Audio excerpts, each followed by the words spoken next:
Estamos tan acostumbrados a contemplar el mar rugiendo contra la costa que pensamos que todo el océano se comporta de la misma forma, como una masa malhumorada y muchas veces enfurecida.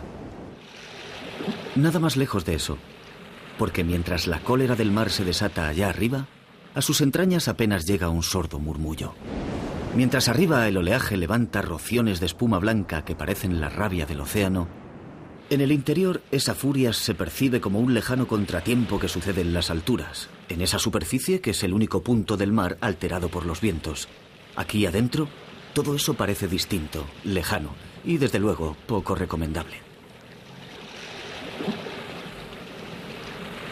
Y así es, porque por muy violenta que sea la tempestad, esta apenas cala unos centímetros, unos pocos metros de la capa superior de agua. En cuanto se desciende, la tranquilidad es absoluta, pues aquí está el reino más estable del planeta. Por descontado, mucho más sosegado que la tierra firme, asolada por terribles azotes como el viento, la lluvia, la nieve y otros incómodos meteoros. Sin embargo, para hablar del mar, es necesario empezar por su superficie, por esa lámina uniforme que ocupa las 2/3 partes de todos los territorios del globo. Porque inmediatamente bajo ella se desencadenan acontecimientos de gran trascendencia, ya que este nivel es el más influido por la luz solar y donde tiene lugar la fotosíntesis. Y por esa razón, las mayores acumulaciones de vida marina se producen precisamente en los primeros estratos del océano, en las zonas cercanas a la costa de la plataforma continental.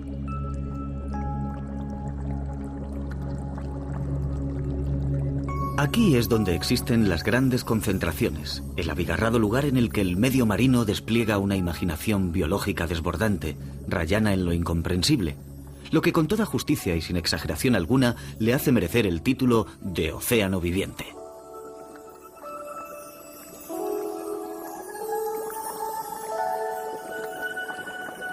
El mar es un espacio intensamente ocupado, donde todos se vigilan unos a otros. Aquí no hay amigos que valgan, y cada cual tiene que velar por sí mismo. La primera obligación, pues, es protegerse de los demás, y el método más sencillo para eso es esconderse, como hace este tímido gobio que apenas se atreve a asomar la cara en la entrada de su pequeña cueva.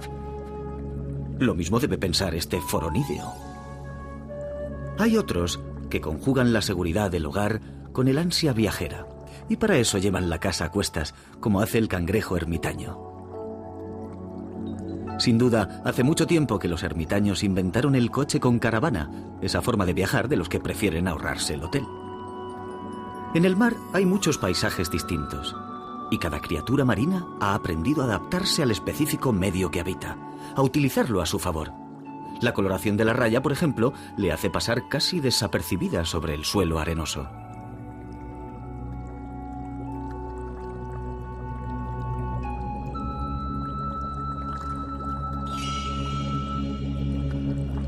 Aunque sin duda, si se trata de vivir en la arena, lo mejor para escabullir el bulto es enterrarse en ella, como hace este cangrejo, que utiliza las pinzas para cavarse su propia trinchera.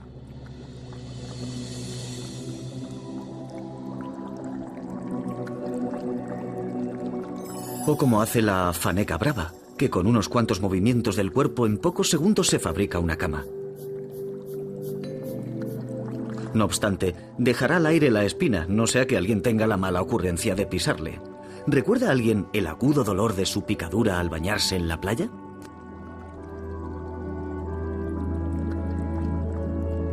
Sí, decididamente, si se tiene a mano un suelo de blanda arena, lo mejor es esconderse en ella. Basta con dejar un hueco para que los órganos respiratorios permitan absorber el oxígeno del agua.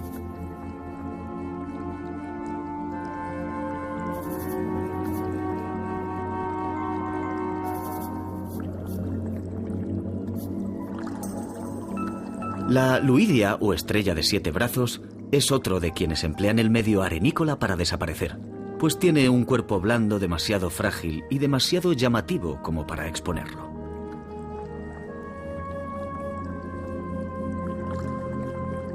Los nasáridos son otros conspicuos enterradores de sí mismos y en cierto modo también de los demás, como luego veremos. Estos caracoles cavan su plaza bajo el fondo y allí permanecen hasta que sus órganos sensoriales les indiquen la presencia de comida. Disimular el propio cuerpo es una máxima impresa en casi todos los animales marinos. Es decir, lo opuesto a lo que hacen los peces de la imagen, de coloración estridente. Este sí sigue bien los cánones del mar para no ser atacado. No destacar, pasar desapercibido. Bueno, los cánones del mar y los de la tierra. El maestro de la técnica del camuflaje es el rodaballo.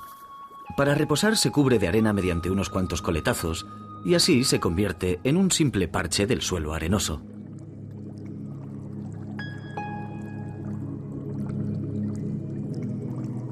El camuflaje le sirve tanto para defenderse como para espiar a sus posibles presas, a las que avista con los periscopios de los ojos, las únicas protuberancias que quedan visibles en este pez que parece la encarnación viva de la arena.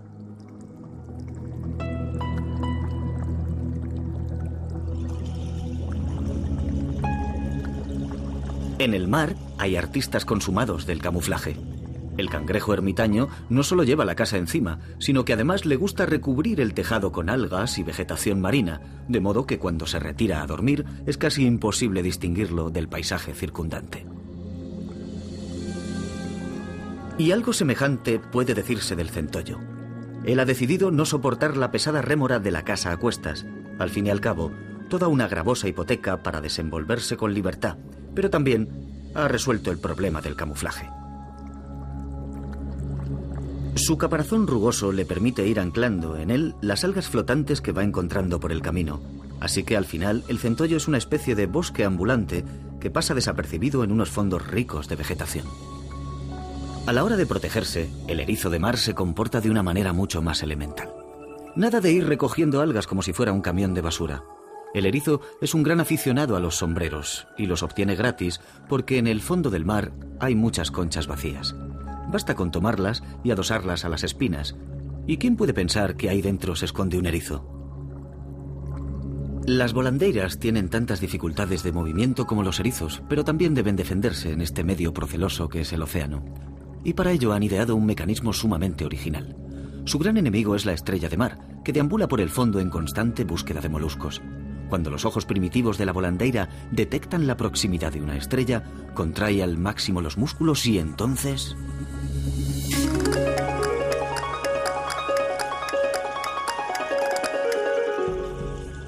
Sin embargo, nada tan eficaz en los reinos marinos como la publicidad.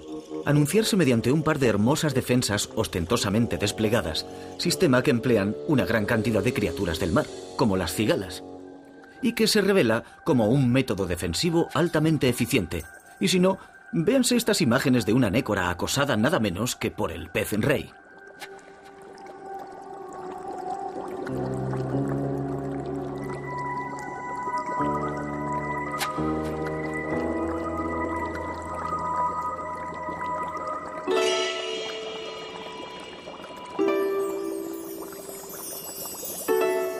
La exhibición de pinzas es un mecanismo realmente disuasorio, y para superar tamaña barrera hay que pensárselo dos veces. Que se lo digan a esta Galatea, con quien la madre naturaleza ha sido generosa, proveyéndola de una buena pareja de tenazas. El mayor deseo de este grupo de chaparelas sería hincar el diente en la sabrosa carne que atesora la Galatea. Pero, caramba, ¿quién se atreve primero? ¿Quién le pone el cascabel al gato?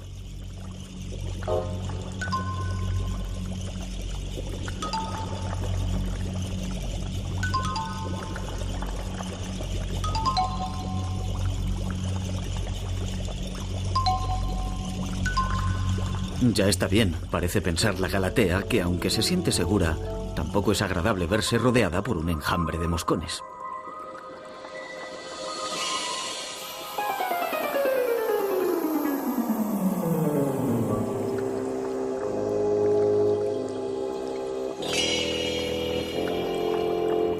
Sí, los seres marinos son extremadamente precavidos y toman infinitas precauciones antes de lanzar un ataque, como saben muy bien los pescadores de caña cuando ven a los peces revolotear alrededor del cebo sin decidirse a acometer. Milenios de experiencia les han enseñado que en el mar las apariencias engañan. Porque hay casos que demuestran que no siempre basta con hallarse bien pertrechado. La pequeña Galatea de antes encuentra su talón de Aquiles a pesar de las pinzas.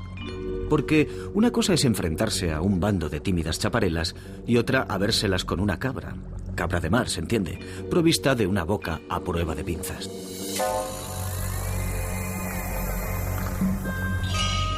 Ni siquiera es suficiente a veces con poseer las mejores armas posibles. Pocos individuos hay tan fuertemente equipados como el bogavante. Posee unas defensas envidiables, ante cuya visión cualquier enemigo desistiría.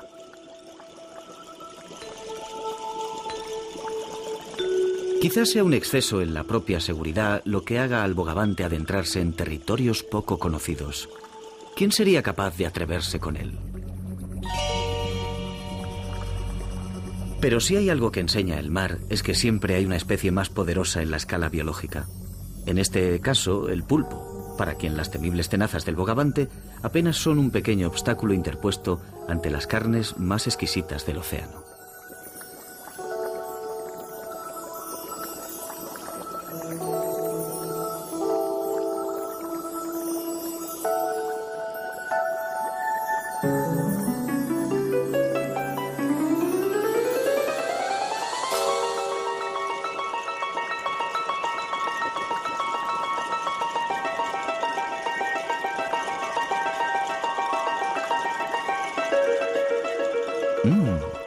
Vale la pena la ligera incomodidad de un bogavante debatiéndose dentro del cuerpo, con tal de paladear un bocado tan delicado.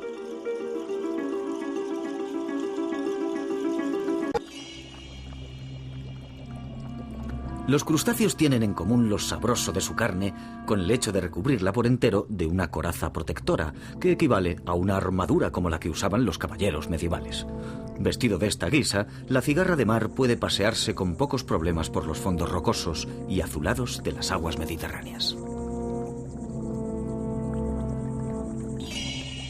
Henos aquí otro acorazado de las profundidades, pariente cercano de la cigarra, la langosta.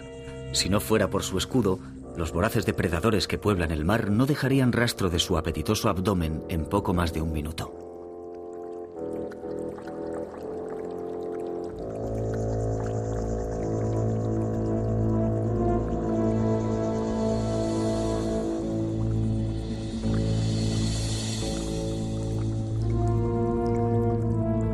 Y no lejos de la langosta, como un barco varado en las profundidades, otro caballero de armadura, la nacra o nécora, que en realidad es un mejillón gigante de casi 1 metro de altura. Deja abierta una pequeña abertura para filtrar el agua y retener el alimento, y curiosamente, el mejillón común, siendo 10 veces más pequeño, filtra 10 veces más cantidad de agua cada día que la nacra. Los habitantes del mar han aprendido a poner las cosas difíciles a todos los depredadores. A un caparazón se le agregan espinas, y ya tenemos a un erizo envuelto en un haz de puñales.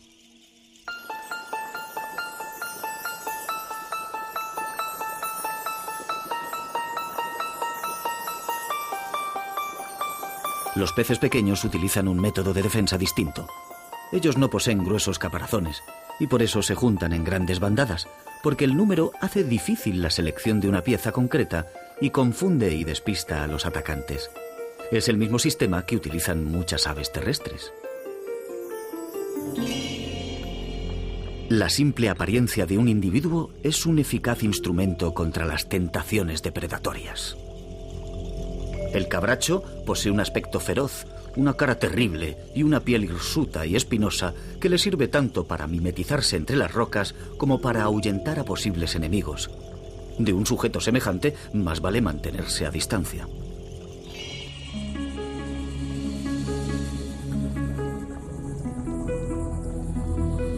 Del rico arsenal de técnicas defensivas que despliegan los animales marinos, quizá la más original sea la del pulpo.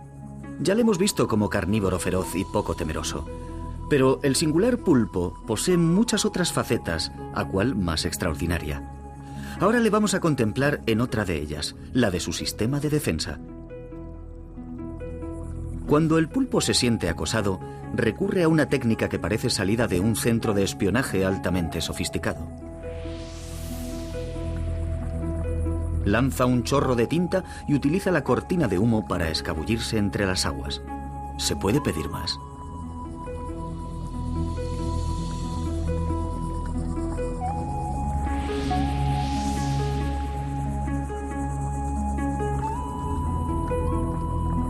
Pues sí, el mar es capaz de superar algo así. Hay un no va más en cuanto a las técnicas de autodefensa, y lo va a demostrar la holoturia, llamada por otros nombres cohombro y pepino de mar. Por el momento reposa tranquilamente en el fondo, pero la irrupción de una nécora nos va a deparar la oportunidad de ver a la holoturia en acción de protección.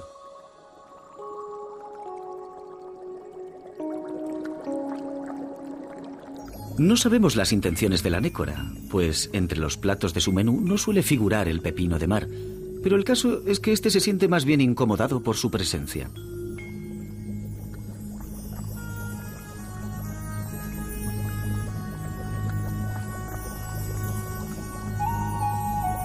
Como le ocurre a todo ser viviente, la paciencia del cohombro tiene su límite, y al final no va a tener más remedio que obsequiarle con el regalo que reserva a los huéspedes no invitados.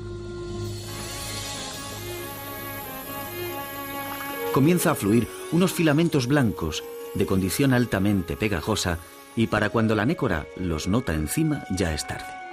Se encuentra literalmente maniatada por un ovillo de hebras adherentes, del que le será casi imposible zafarse.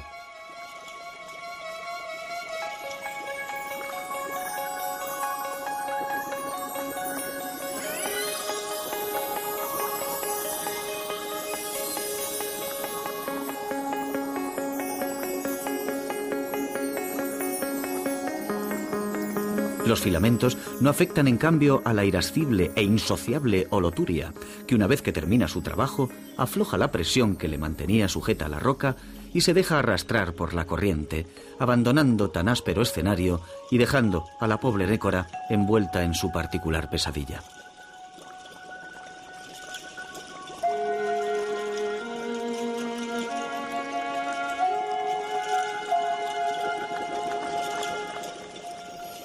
Así que los océanos ofrecen un manual completo de técnicas de defensa, activas y pasivas, pero si la primera obligación de todo ser vivo que habite aquí es no ser comido, la segunda obligación es comer. Y aquí también el mar es un escaparate que exhibe un muestrario casi infinito de posibilidades. La forma más sencilla de comer sería esa: acercar la boca a un lugar donde haya alimento y tomarlo, como hacen estas salpas en la pradera de Posidonia. Pero esto es demasiado elemental, demasiado simple para un teatro tan complejo y sofisticado como es el mar. Antes de ver comer a la sepia, un instante de atención hacia ella, porque la sepia es un ser en verdad especial. Véanse los arcos que adornan sus ojos y cómo tiene la facultad de cambiar su color. Verde y amarillo, ahora naranja, de repente azul. Otra vez verde y amarillo.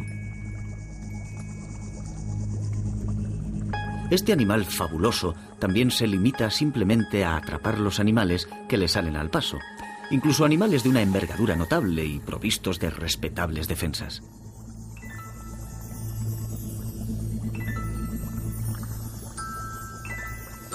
Con el balano o bellota de mar comienzan las sutilezas a la hora de comer. En las aguas existe mucha materia orgánica en suspensión, y el balano se nutre de ella, extrayendo su particular tenedor para atrapar al vuelo las sustancias planctónicas. Otro comedor de plancton es el espirógrafo. Este gusano tubular, cuando advierte la presencia de alimento flotando, despliega un penacho altamente especializado.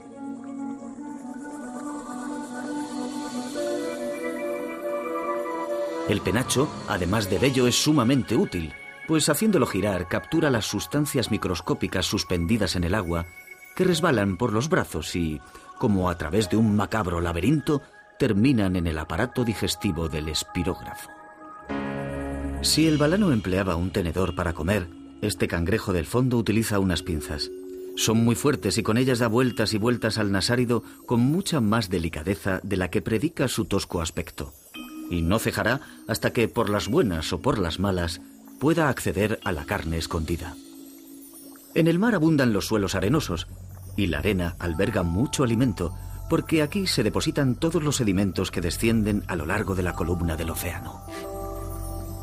Debido a ello, hay seres que se nutren de las arenas, porque si existe una ley universal en el mar, es que allí donde hay un recurso disponible, hay alguien con el diseño preciso para aprovecharlo. Uno de estos seres es el salmonete. Podrían pasar por los zahoríes de las profundidades, pues como ellos, también utilizan una horquilla para rastrear.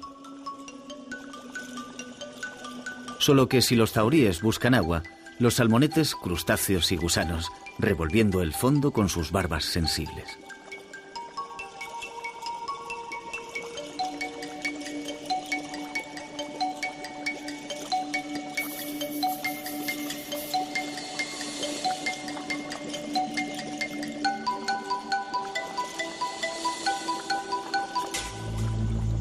Aquí tenemos a la trigla o vejel, otro rastreador. Su aleta pectoral termina en una suerte de dedos que le sirven para avanzar y para rastrillar el fondo.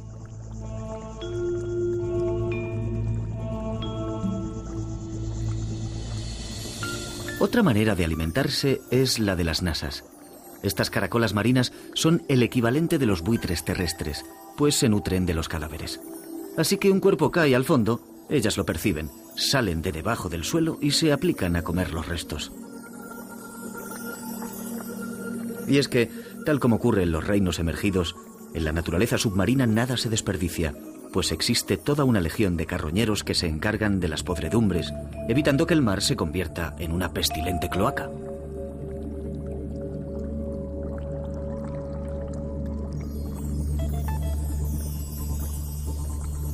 Claro que para carroñeros indiscriminados, los camarones, a quienes es frecuente ver comiendo a sus propios congéneres.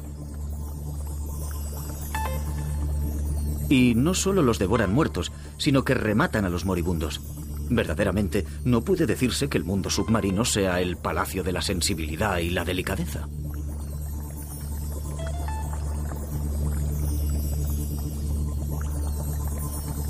Ni tampoco el salón de los buenos modales.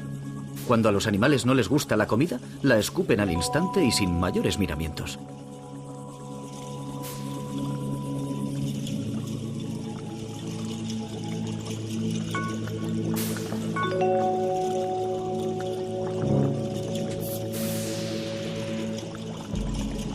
Así que el muestrario de cómo se alimentan los animales marinos es muy grande, pero al mar también se le puede contemplar bajo otro prisma. El de los parecidos con las cosas corrientes de la vida diaria. Así, la estrella de mar sería eso, una estrella. Este espirógrafo que bate sus tentáculos para atrapar el plancton podría ejercer de insuperable plumero para limpiar la casa.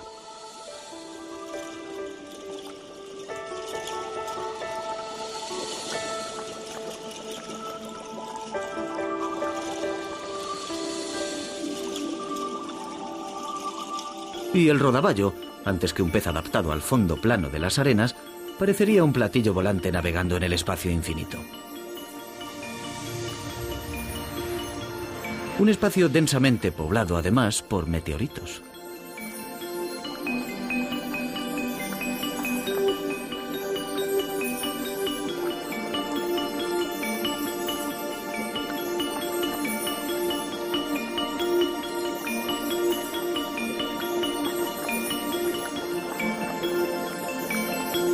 Y ya que hablamos de objetos voladores, ¿acaso el pez águila no se asemeja a un reactor calentando motores justo antes del despegue?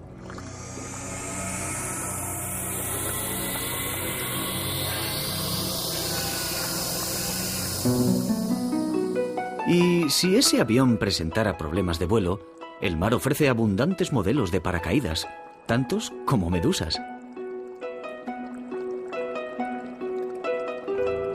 Confiemos en que la suerte no depare a los tripulantes este triste destino, el de ser enterrados en lo que parece el cementerio del mar. En realidad, un campo de los moluscos gigantes llamados nacras.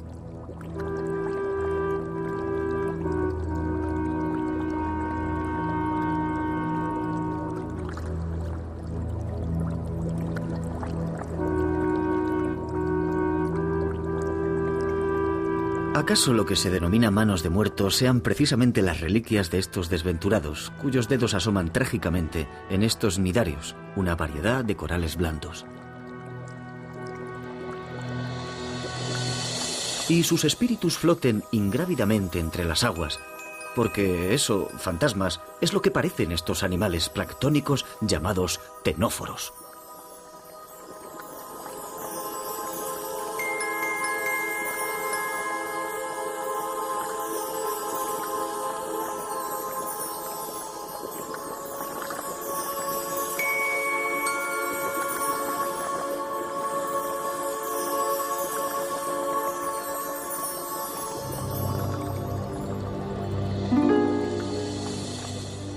Y es que los mares se han tragado a millares de seres humanos a lo largo de la historia, y las anémonas proclaman siniestramente este drama nunca acabado, esta dialéctica de la vida y la muerte que es el océano.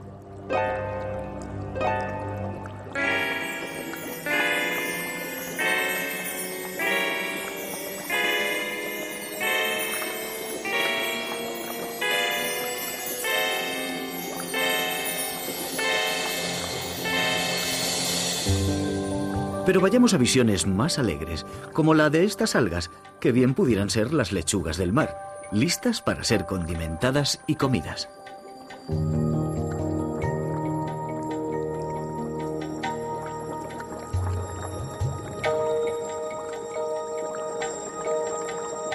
Y esas lechugas se podrían haber cultivado en estas parcelas, los restos de las praderas de Posidonia que semejan campos recién roturados por el tractor.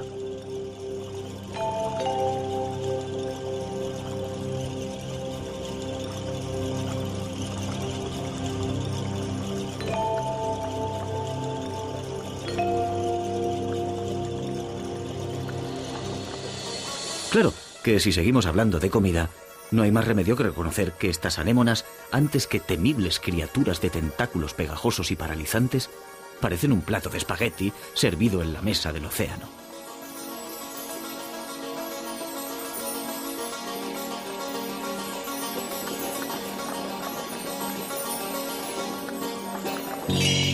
Alguien ha jugado a los bolos y ha conseguido derribarlos en un buen pleno.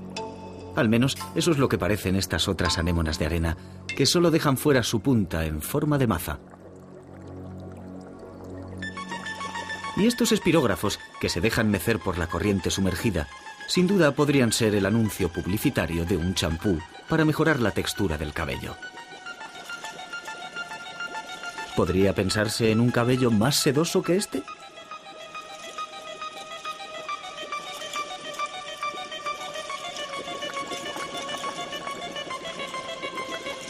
Aquí tenemos a una familia bien avenida, compuesta por 3 generaciones de erizos. El verde sería el más joven, el azul el maduro y el tercero el venerable abuelo de blancas púas.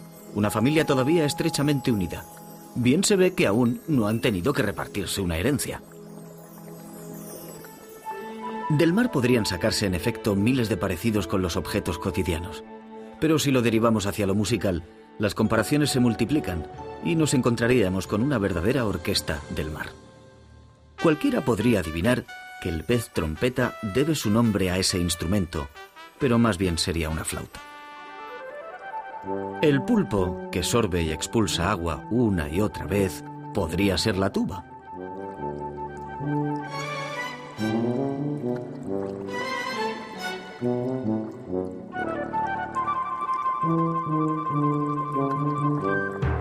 La medusa, que se contrae rítmicamente para desplazarse, sería el timbal en la orquesta del fondo del mar. Y la vieira. No es difícil deducir que sería la bailarina que toca las castañuelas.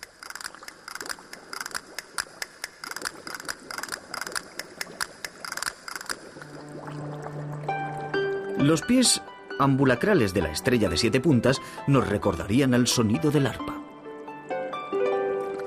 Como toda orquesta que se precie necesita un barítono, contrataríamos a la morena.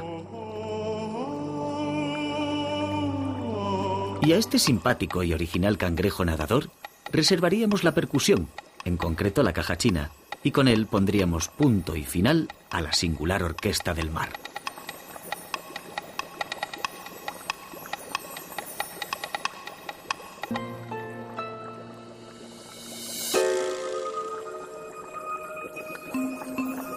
El mar es una continua exhibición de criaturas distintas, extravagantes desde el limitado punto de vista humano.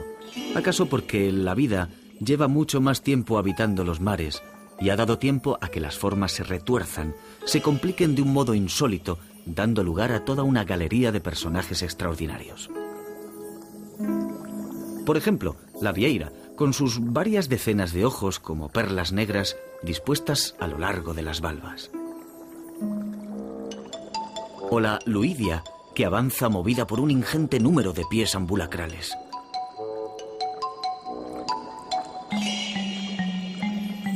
¿Y qué decir de esta singular medusa, que parece apoyarse sobre 3 patas como en un trípode?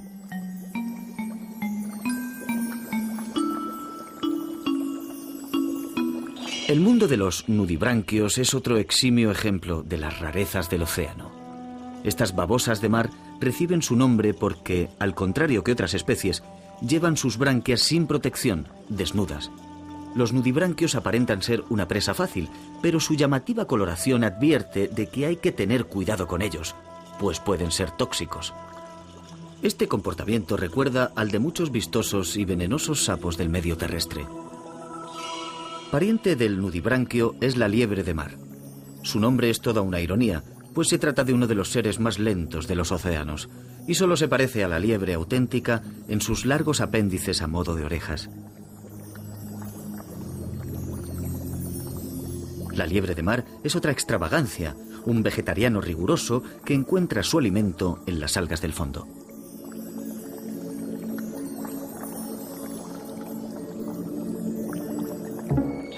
Y para ejemplares atípicos, las ofiuras, arañas reptantes provistas de 5 brazos. Uno de ellos es el brazo director de la marcha.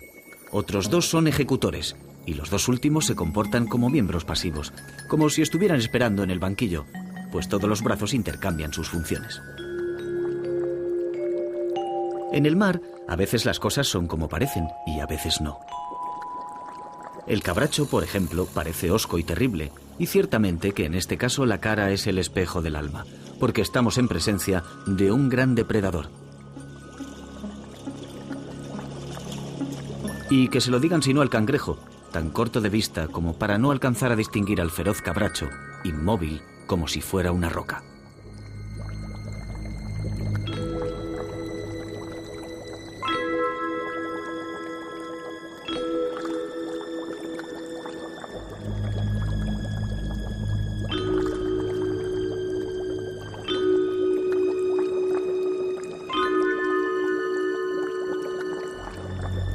Tan inmóvil que el cangrejo pasa a su lado y el cabracho ni se inmuta, con esa impredecible conducta de los animales. El cangrejo, sin saberlo, ha estado a un tris de la muerte, pero en el mar nunca conviene cantar victoria demasiado pronto.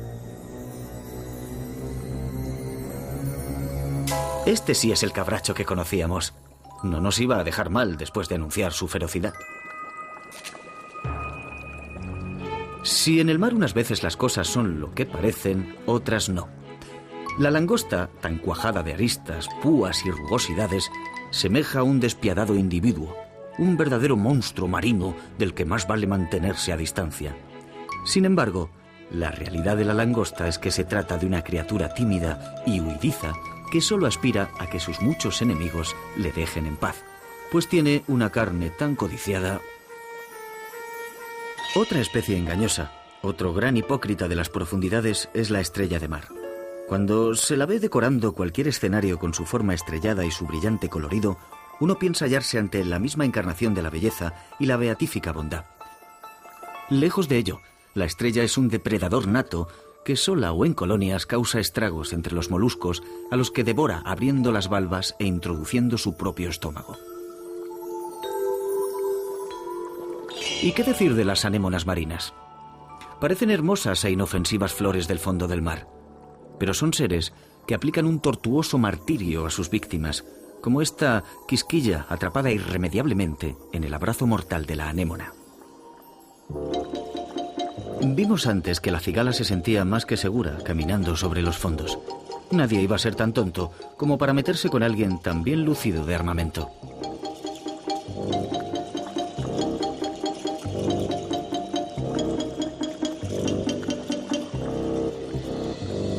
Pero la cabra no es de la misma opinión, porque lo que interesa a este voraz pez no son las pinzas de delante, sino el rico abdomen de la parte trasera.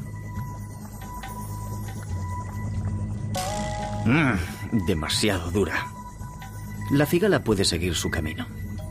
Seguramente va pensando que, enarbolando sus defensas como lanzas en ristre, puede ir a cualquier parte sin que la molesten. No tanto. Esta vez quien irrumpe es una tropilla de sargos.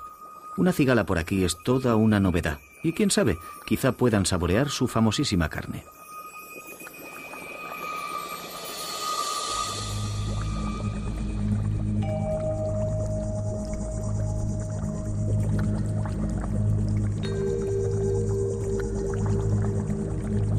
Vaya fastidio.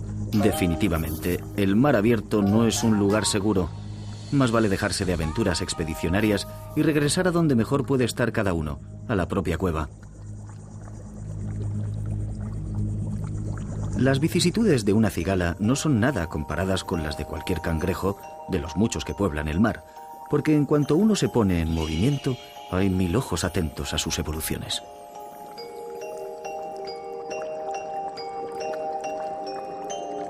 Para la trigla, que gasta horas y horas rebuscando miserables pellizcos de comida en el fondo arenoso, la aparición de un cangrejo es una sorpresa inesperada y bienvenida, como uno de esos bombones que alguien encantador nos ofrece de repente.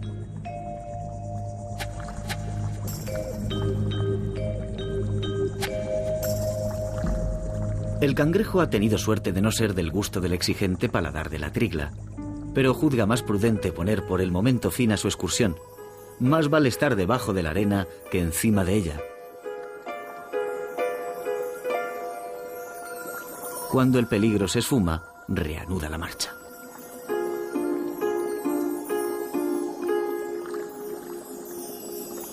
Ahora un pez águila. Vaya, estos sí que son palabras mayores.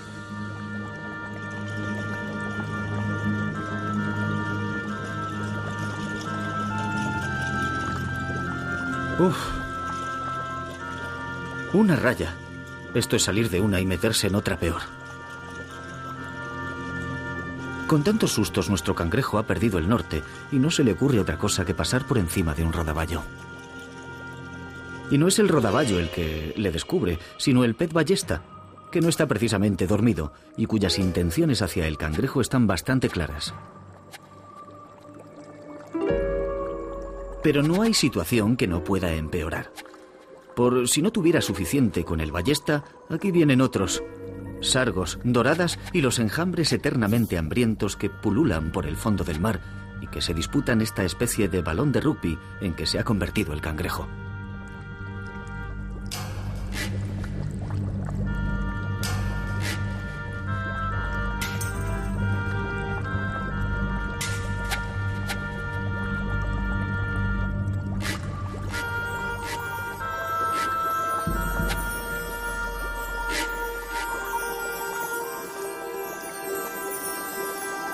Vaya, resulta que el rodaballo no estaba tan dormido después de todo.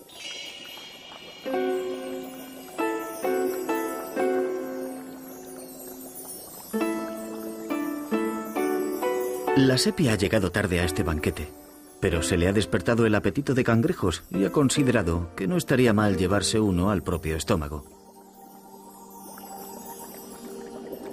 Por fortuna para la astuta sepia, los suelos del océano están plagados de cangrejos y buscando, pronto da con uno.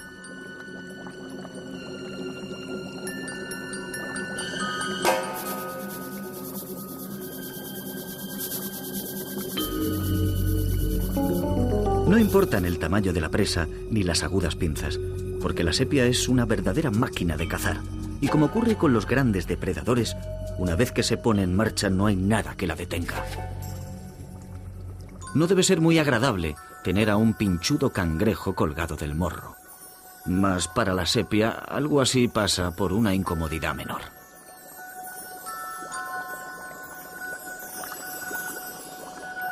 Para un cangrejo, caminar por el suelo no deja de ser pues una torpeza. Y si hay algún lugar donde se pagan las torpezas, y a muy alto precio, es el mar.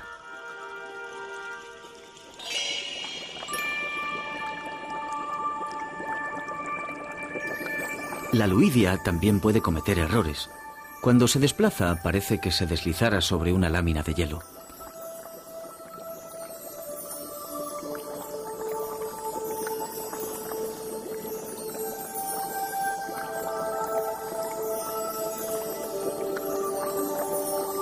Pero como no ve por dónde pisa y avanza hasta que sus órganos sensores le avisan de la presencia de lo que va buscando, un molusco, puede ocurrir que se meta en malos pasos. En este caso, su excesiva prisa la ha llevado a un despeñadero, uno de esos lugares en el que se sabe cómo se entra, pero no cómo se sale.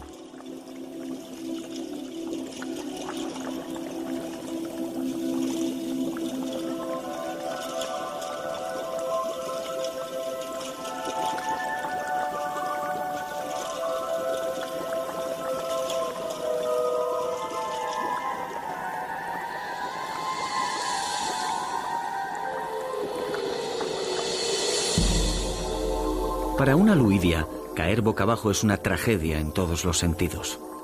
Menos mal que acude en su ayuda la moderna tecnología y acelera su trabajosa reincorporación.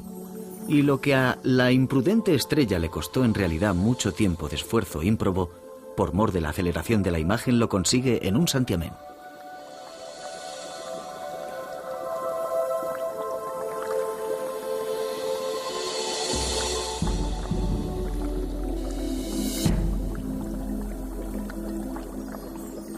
Aquí vemos otra anomalía marina. Aunque no lo parezca, este extraño objeto en movimiento es una estrella. Sí, una estrella como la que pasa cerca, solo que esta únicamente tiene 2 brazos, perdidos los otros en alguna escaramuza. Pero conserva aún los órganos vitales y va sobreviviendo como puede, aunque mientras le crecen de nuevo los brazos, debe contentarse con pasar por encima de sus habituales presas, los mejillones.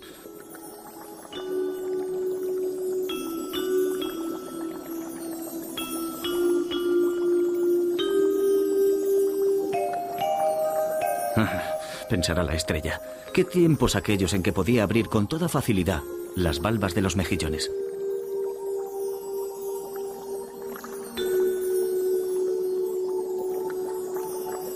El océano no es desde luego un lugar adecuado para los mermados. Las normas aquí son inexorables y la máxima universal a seguir es que rige la ley del más fuerte y que el fuerte desplaza siempre al débil.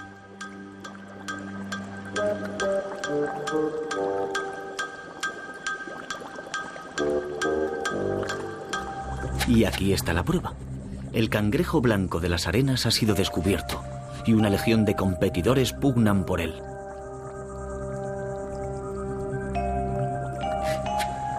¿Se lo llevará el sargo? ¿Será para el pez ballesta o para la dorada?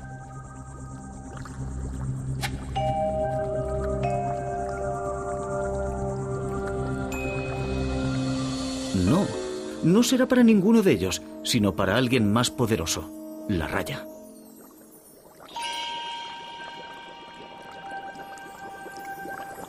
Pero dejemos la violencia y vayamos a temas más amables.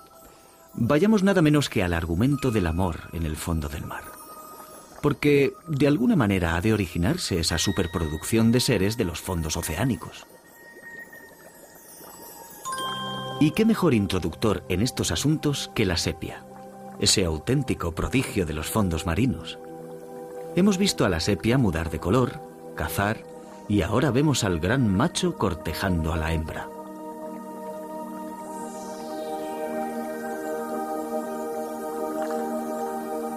La acompaña, la rodea, seguramente se insinúa con ella en su propio idioma, en el que incluye los continuos cambios de color. Y, si es preciso, advierte seriamente a posibles rivales. Cuidado, amigo, esta hembra es mía y nadie puede disputármela. Y acompaña la advertencia con el tono serio y oscuro de su rostro.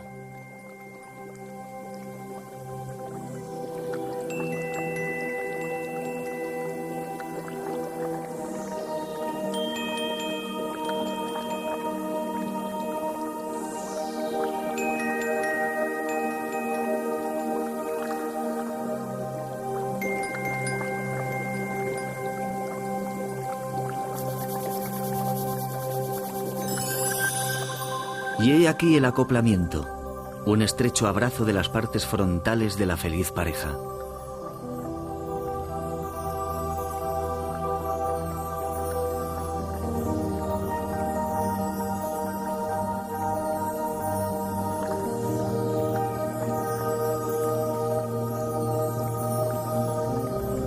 Vistos los prolegómenos, veamos ahora lo que ocurre con el fruto del amor, la descendencia. El mar contempla aquí dos grandes sistemas. Hay especies que prolongan el cuidado de la prole hasta el final. Una de esas especies es la pancha. Ha depositado los huevos en una especie de cráter y el macho monta guardia alrededor.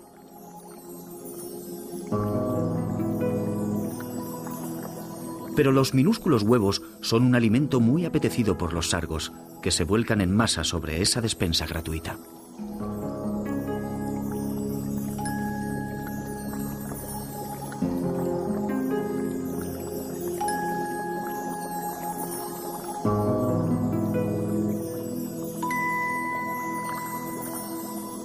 Cuando la pancha lo advierte, irrumpe iracundo sobre los ladrones, ahuyentándolos.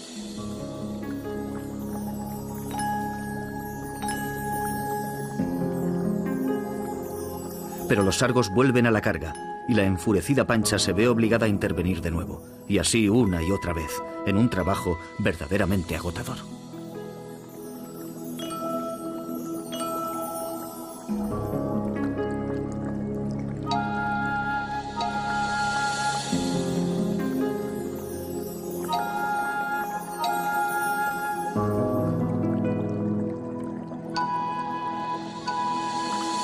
Por tal razón, muchas especies prefieren recurrir a la otra gran técnica de los seres vivos del mar, una técnica mucho más cómoda, desde luego, y que implica menor desgaste.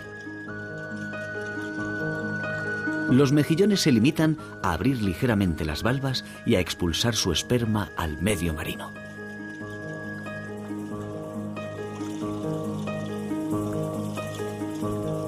Ya proveerá la naturaleza y hará lo que tenga que hacer con el esperma, que flota en las aguas y acaba cayendo donde tiene que caer.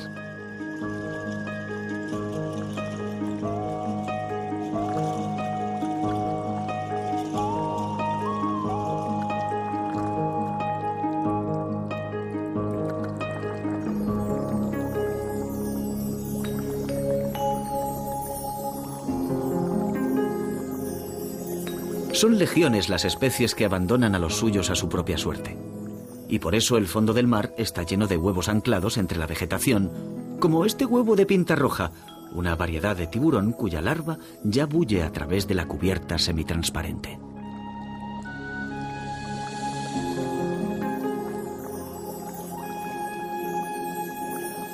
El mar es grande y prolífico, y por eso cada año nacen centenares, miles de millones de nuevos seres, la inmensa mayoría condenados a ser comidos por otros en las primeras fases de la vida larvaria.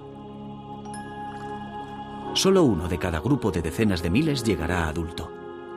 Los demás servirán de pasto para otros. Es la cara y la cruz del mar.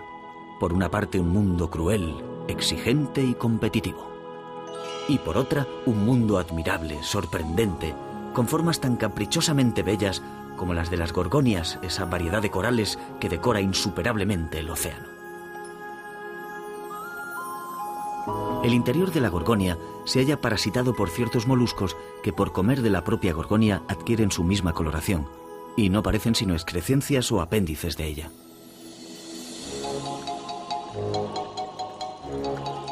El mar ocupa el 70% de la superficie total del globo, y en propiedad el planeta Tierra debería llamarse planeta océano. En un mundo como el de las tierras emergidas, asolado por cambios, transformaciones rápidas y graves deterioros ambientales, el mar representa la estabilidad, la seguridad, la permanencia de todas las formas vivas, tanto las terrestres como las acuáticas.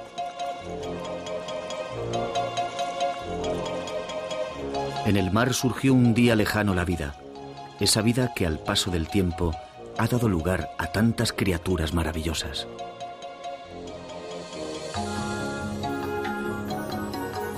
Pero no olvidemos que si el mar dio la vida, puede quitarla, porque el futuro del planeta se halla ligado a la preservación de las condiciones del mar, y ya han aparecido en él alarmantes e inequívocos síntomas de destrucción.